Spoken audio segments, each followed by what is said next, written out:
all dogs and cats shall be kept under restraint and shall not be allowed to run at large.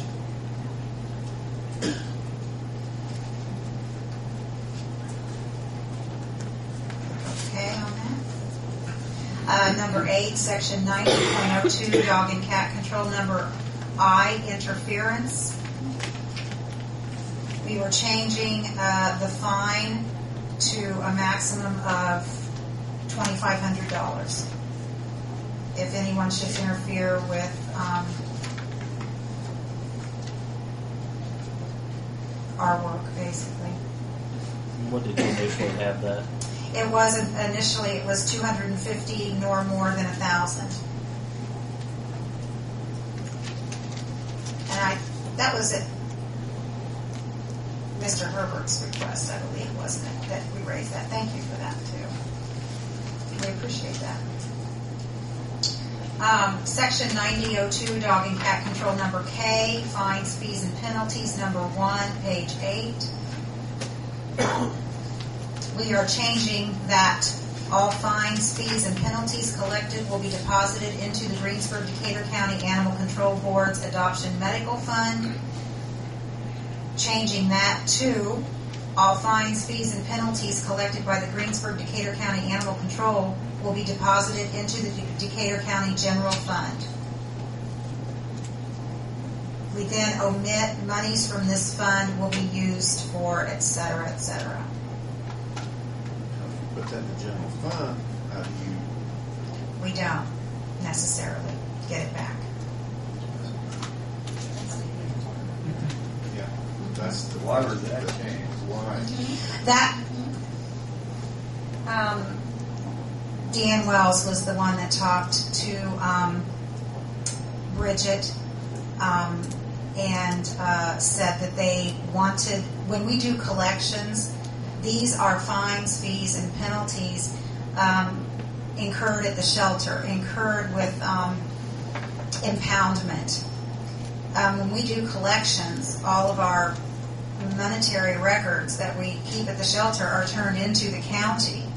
They don't all go into the general fund, but they are all turned into the county. Now, if Mike would write a notice of violation, like say someone's dog is running loose again, they have gotten a warning, okay, and it is out again, and Mike decides to write a notice of violation, which in this ordinance would be for $100 for running at large.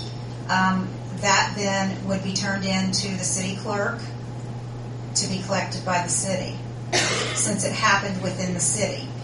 This is my understanding from the packet that the prosecutor sent me, how that would work. If he wrote a citation in the city of Westport, it would then be turned into, the town of Westport, it would then be turned into the clerk at the town of Westport to be collected. Since we don't have a central. So you're saying there's no collection mechanism? No. Not to collect for fines unless you want us to collect those fines, but if we collect those fines at the shelter from a written violation, then we would turn those into the county. So what's the county going to do? When you go out there to the county, you cite some. Well, we haven't made it to the county yet. I know they're not going to. We're not that far yet. Well, and we can. And the thing in the county is that we use state law a lot in the county. Cities in the county, cities and state. Yes, and we use state law in the city too. I guess what you collect in the county that's county's business. Mm-hmm. What you collect in the city, are we just going to contribute if we collect it to the county? Do you mean that if we have a dog impounded that resides in the city? Is that what you're saying? I'm talking about the fines. That's what I'm saying. If we have a dog that's impounded at the shelter and that owner resides in the city, we then, are you saying keep that separate from? I understand the normalities that you charge. Not a problem. Right. I'm talking about fines that City of Greensburg is writing ordinances on, and the animal control people will have to enforce and cite. Right. And then it's up to them to come in and pay the city clerk treasurer. Yes. And then what happens to that money that the city clerk treasurer collects? We know what's going to happen to the county. It's going to It goes into county the general city. fund. It goes into the city. But when you started out, you wanted something to try to go back to support the animals. We wanted all funding, yes, we did.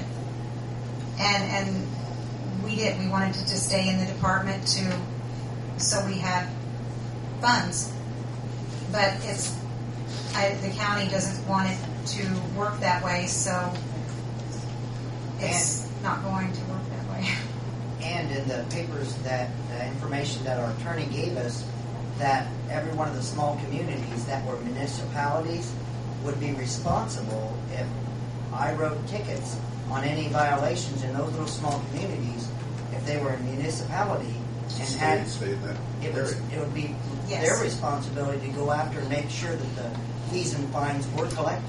Yes, that's our understanding. I think the county felt that there wouldn't be enough oversight if it didn't pass through them.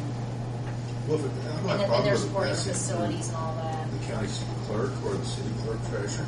But what I had in mind was it maybe it's that word, but to benefit the animals more yet, something extra. Yeah, and I agree with Gary. I mean, I thought it was a great idea for the license fees that we're not going to be collecting to be going to an adoption program or something to help Stay people neutral. out. Yeah, that can't afford it. Yeah, we did too. And I speak up in general. A $250 fine isn't a whole lot of money, but when you have $250 to spend extra on the animals, it's quite bad. So that's something we can think about. That's how it would work. Okay, then to number 4. Okay. Okay, I'm going to find my place. Okay. The next one is the same section, number K, fines, fees, and penalties. We're just changing Greensburg, Decatur County control. Okay. Section 9002, dog and cat control, number K, fines, fees, and penalties, number 2, page 8. Remove Greensburg, Decatur County Control Board or and add municipal to clerk treasurer.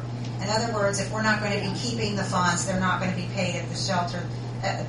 For written violations, they will be paid at the municipal clerk's office. Understood. Okay.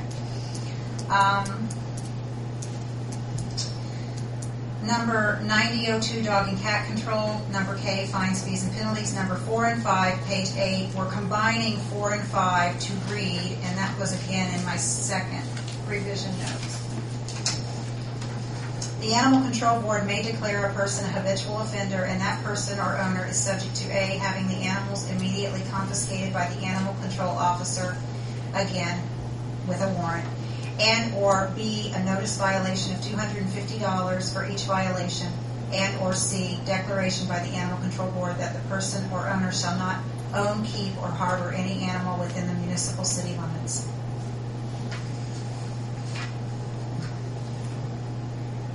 An habitual offender of what?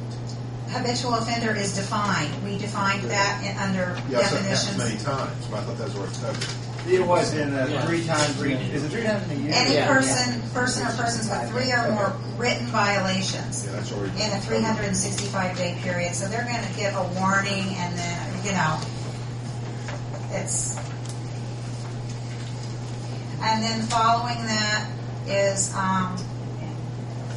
that the right to appeal? Yes. Yes. Okay, right to appeal. Any persons may appeal any such fine, fee, penalty, and or findings or orders issued by the Animal Control Board, the Animal Control Officer, and or the Animal Control Department by giving written notice of appeal via certified mail to the Animal Control Board within 72 hours of the violation. Notice of appeal may be sent to the Animal Control Board at the following address, and then we have listed the address. That was just a lot more inclusive and explained a lot better, thanks to Mr. Gordon. Gives a person another opportunity to appeal and explain. Absolutely. And that's all.